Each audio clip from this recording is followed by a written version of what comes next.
अस्सलाम वालेकुम फ्रेंड्स, तीन टर्म्स की फैक्टराइजेशन हमारी जारी है और तीन टर्म्स की फैक्टराइजेशन में अब हम एक ऐसा केस डिस्कस करने जा रहे हैं जिसमें मिडिल टर्म बैलेंस नहीं हो पाएगी। शुरू की केसेस में आपने देखा था कि तीनों टर्म्स जो भी सवाल में होती थी वो फार्मूला फॉर्म में लिखे जाने के बाद बैलेंस हो जाती थी, मगर इस बार जब आप तीन टर्म्स को फार्मूला फॉर्म में लिखेंगे तो आप देखेंगे कि मिडिल टर्म बराबर नहीं आ रही। तो उस मिडिल टर्म को बैलेंस करने के लिए हमें जो दोनों का फ़र्क होगा वो इन द एंड माइनस करना होगा, सब्ट्रैक्ट करना होगा, और यूं तीन टर्म्स के साथ आकर एक चौथी टर्म जुड़ जाएगी और यूं तीन टर्म्स पर मुश्तमिल सवाल अगली स्टेप में चार टर्म्स में कन्वर्ट हो जाएगा।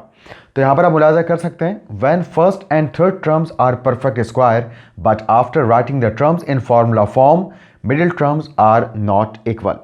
तो इस सिचुएशन में सबसे पहला स्टेप हमारा write the terms in formula form and subtract the difference to balance the terms.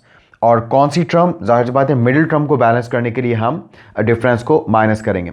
तो जो भी हमें तीन टर्म्स दी जाएंगी उन्हें हम A square plus 2ab plus B square के फॉर्मूले में लिखने के बाद हम देखेंगे कि मिडिल टर्म में कितना फ़र्क है, वो फ़र्क हम एंड में माइनस कर देंगे।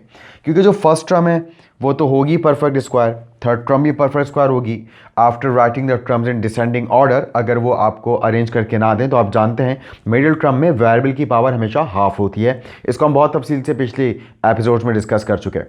तो यहाँ पर A square plus 2ab plus B square, A square और बी स्क्वायर तो फर्स्ट और थर्ड टर्म के स्क्वायर रूट्स ब्रैकेट के अंदर होंगे और स्क्वायर लगा के वो बैलेंस हो चुके होंगे, और मिडिल टर्म में जो फ़र्क होगा वो हम एंड में माइनस कर देंगे। स्टेप नंबर 2 में क्लोज द फॉर्मूला, यानी कि A square plus 2ab plus B square ये बराबर होता है ए प्लस बी का होल स्क्वायर। तो इसको हम ए प्लस बी के होल स्क्वायर में लिख देंगे और जो डिफरेंस है उसका भी स्क्वायर रूट लेकर हम ब्रैकेट में लिख देंगे और ऊपर स्क्वायर लगा देंगे ताकि वो स्क्वायर रूट जब स्क्वायर में कन्वर्ट हो तो फिर वापस वो डिफरेंस के बराबर आ सके। और इसी तरह से स्टेप नंबर 3 में फिर हम, क्योंकि हमारे पास दो ब्रैकेट्स आ चुके होंगे जिन पे स्क्वायर होगा, दरमियान में माइनस साइन होगा, तो अब यहाँ पर A square minus B square का फॉर्मूला अप्लाई कर लेंगे, यानी कि दोनों ही ब्रैकेट के अंदर मौजूद वैल्यूज़ को एक बार प्लस करके और एक बार माइनस करके लिख देंगे। तो यहाँ पर ये जो ब्रैकेट में दो टर्म्स हैं पूरी टर्म ए मानी जाएगी, यानी कि दो टर्म्स का कॉम्बिनेशन ए माना जाएगा, और इधर जो डिफरेंस होगा, उस जो डिफरेंस का स्क्वायर रूट आपने ब्रैकेट के अंदर लिखा होगा उसको आप बी मानेंगे। तो बिल्कुल इन्हीं स्टेप्स को फॉलो करते हुए आइए अब ये वाला सवाल करते हैं। 9a to the power 4 plus 14a square b square plus 25 into b to the power 4। तो यहाँ पर आप देख सकते हैं फर्स्ट और थर्ड टर्म्स परफेक्ट स्क्वायर हैं, यानी कि हम यहाँ पर इन्हें A square plus 2ab plus B square के फॉर्मूले के स्ट्रक्चर में लिख सकते हैं। मिडिल टर्म बिल्कुल ठीक जगह पर है क्योंकि इसमें वेरिएबल की पावर्स हाफ हैं, यहाँ a की पावर 4 है, यहाँ a की पावर 2 है, यहाँ b की पावर 4 है और यहाँ b की पावर 2 है। तो सबसे पहले हम यहाँ पर फॉर्मूला लिख देते हैं ब्रैकेट्स की फॉर्म में, A square plus 2ab plus B square. तो यहाँ पर a की जगह आ जाएगा 3a स्क्वायर, यानी कि फर्स्ट टर्म का स्क्वायर रूट a बनता है, और बिल्कुल वैसे ही थर्ड टर्म का स्क्वायर रूट b बनता है, 25 का स्क्वायर रूट 5, b की पावर 4 का स्क्वायर रूट b की पावर 2। उसके बाद फर्स्ट ब्रैकेट में मौजूद जो भी वैल्यू होती है वो a मानी जाती है, लास्ट टर्म में ब्रैकेट में मौजूद जो वैल्यू होती है वो b मानी जाती है। 2 के साथ पहले a आता है फिर b आता है, तो यहाँ से देखकर आपने लिख दिया 3a स्क्वायर और यहाँ से देखकर आपने लिख दिया 5b स्क्वायर। अब हम यहाँ मैच करेंगे कि क्या मिडिल टर्म्स बैलेंस हैं। तो 2 3 6 6 5 30 होता है और यहाँ पर 14 है। तो अगर आप देखें तो 30 और 14 में जो डिफरेंस आ रहा है वो 16 का आ रहा है, यानी कि आप चाहें तो यहाँ पर मल्टीप्लाई करवा के 2 3 6 6 5 30 नंबर है 30 मिडिल टर्म में, और ऊपर जो सवाल में मिडिल टर्म है उसमें नंबर है 14। तो 13 और 14 का डिफरेंस है 16, और ए स्क्वायर बी स्क्वायर को अपनी जगह एज इट इज आप लिख रहे हैं। तो यहाँ पर असल में हमें 16a square b square minus करना पड़ेगा ताकि 30 में से जब 16a square b square minus हो तो वापस 14a स्क्वायर बी स्क्वायर आ सके। तो इसको बैलेंस करने के लिए हमें आगे लिखना पड़ेगा -16a स्क्वायर बी स्क्वायर।